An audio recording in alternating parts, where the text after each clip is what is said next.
Assalamualaikum warahmatullahi wabarakatuh. Kami dari kelompok 5 yang beranggotakan Nurmalia Dwi Oktavia, Nur Junaida Wulandari, Lailatul Farihah, dan Rike Nur Safitri. Di sini kami akan menjelaskan pemodelan matematika yang kami kemas dalam sebuah artikel yang berjudul Analisis Sistem Pembayaran Kredit Pinjaman BTPN menggunakan persamaan beda di Patrang. Bagian abstrak. Pinjaman kredit merupakan kegiatan operasional bank yang mengandung resiko yang sangat tinggi dan sangat berpengaruh terhadap kelangsungan hidup usaha atau going concern dalam perbankan. Masalah yang sering terjadi dalam kegiatan utang piutang adalah kredit yang terhambat disebabkan oleh nasabah yang hanya membayar separuh dari jumlah nominal yang diberikan oleh pihak bank. Dalam penelitian ini diselesaikan dari model matematika, yaitu menggunakan persamaan beda. Adapun hasil dari penelitian ini dapat suatu ketidakstabilan pembayaran kredit pinjaman. Penelitian ini menggunakan penelitian kuantitatif. Pada metode ini dibagi menjadi 3 tahapan, yaitu pengumpulan data, pengolahan data, serta analisis hasil dan penarikan kesimpulan.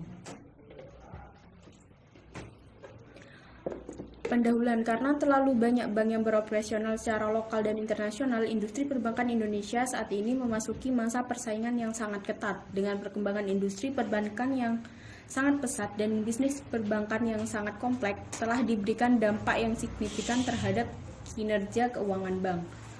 Pengkreditan adalah kegiatan usaha yang sangat-sangat beresiko, yang bisa berdampak besar terhadap kelangsungan usaha perbankan. Dalam kegiatan perkreditan seringkali timbul permasalahan pengkreditan karena pemberi pinjaman tidak dapat mengembalikan setengah dari pinjamannya. Untuk aplikasi pinjaman nasabah, bank harus dapat atau mampu mengambil keputusan yang tepat untuk menerima atau menolak aplikasi pinjaman.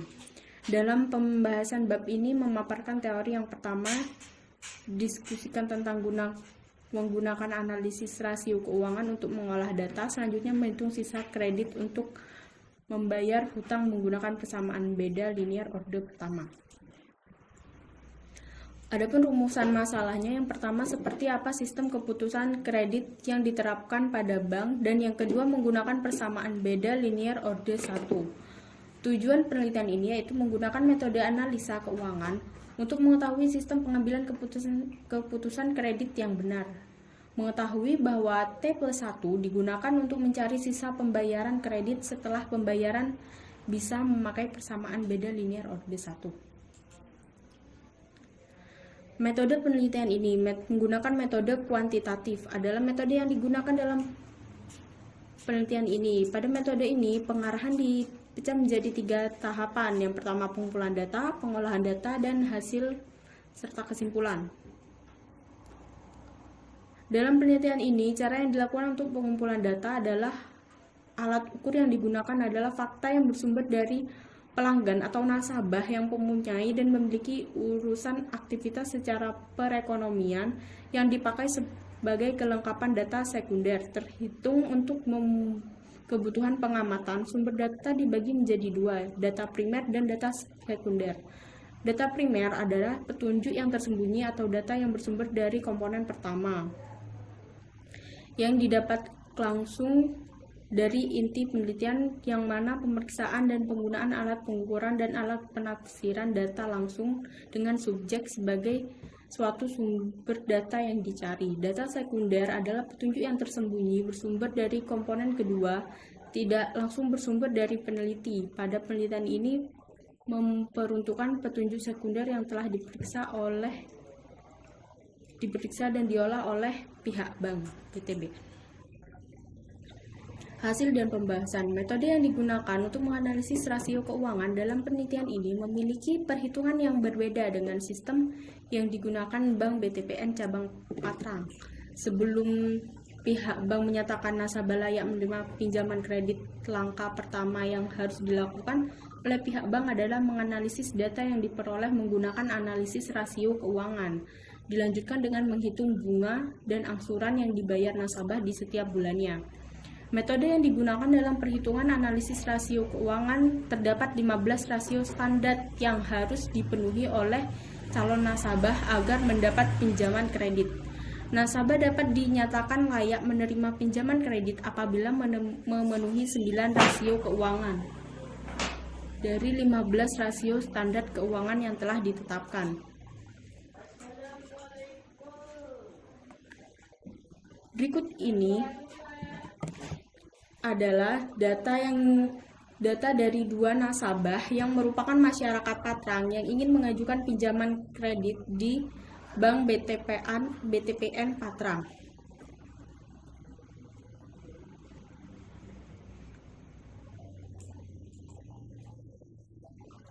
Data di sini merupakan hasil dari wawancara yang telah kita lakukan pada 2 nasabah.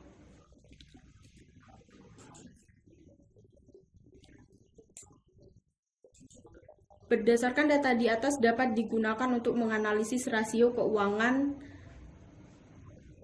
pada syarat peminjaman kredit bank.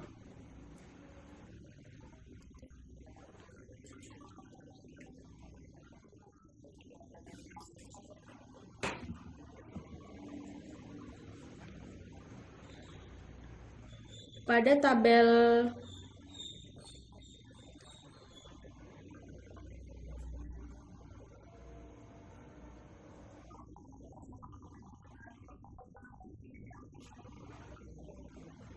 Pada tabel 1.3 merupakan perhitungan sisa pembayaran pinjaman nasabah yang didapatkan dari persamaan beda. Pada pembayaran pinjaman nasabah BTPN biasanya sudah disepakati untuk penulasan dalam jangka waktu yang sudah ditetapkan dan besaran yang harus dibayarkan sama setiap waktunya. Pada pinjaman BTPN sudah ditetapkan pembayaran 25 kali dengan waktu setiap 2 minggu sekali. Sehingga total pokok pembayarannya sebesar Rp240.000 dengan besar bunga 30% setiap pembayarannya. Di mana angsuran yang dibayarkan untuk mengurangi jumlah pinjaman ditambah pembayaran bunga pinjaman, sehingga besarnya pinjaman setelah pembayaran T kali dan setelah pinjaman T+1 pembayaran adalah sama. Pada persamaan beda, pinjaman dikatakan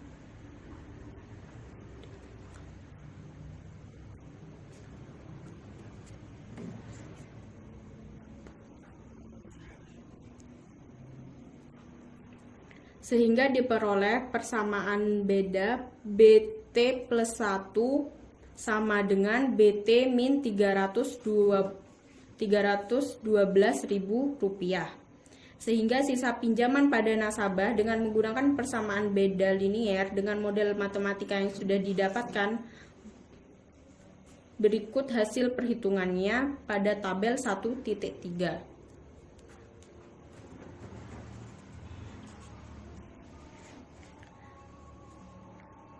Berdasarkan grafik tersebut, dapat disimpulkan bahwa kasus tersebut tidak memiliki titik equilibrium atau tidak memiliki titik keseimbangan.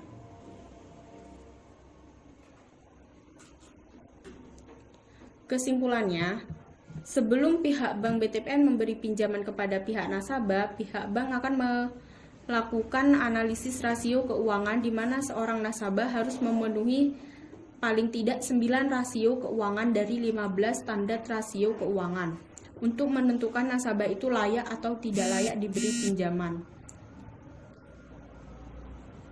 Pada data di atas, nasabah A dikatakan layak karena memenuhi syarat 9 rasio keuangan, sedangkan nasabah B tidak layak menerima pinjaman karena tidak mencapai 9 rasio standar keuangan. Pihak bank menggunakan metode matematika untuk menghitung sisa pembayaran kredit nasabah. Seperti pada nasabah A mengajukan pinjaman sebesar 6 juta rupiah dan angsuran setiap 2 minggu sekali dengan bunga 30% selama 1 tahun 2 minggu, sehingga pada 25 kali pembayaran saldo kredit nasabah adalah 0. Dari perhitungan tersebut dapat dinyatakan pemodelan matematika yang dipakai tersebut tidak memiliki titik equilibrium atau titik keseimbangan. Sekian dari kelompok saya, kurang lebihnya mohon maaf. Apabila ada yang ditanyakan, kita kembalikan ke diskusi pada grup WA. Terima kasih. Wassalamualaikum warahmatullahi wabarakatuh.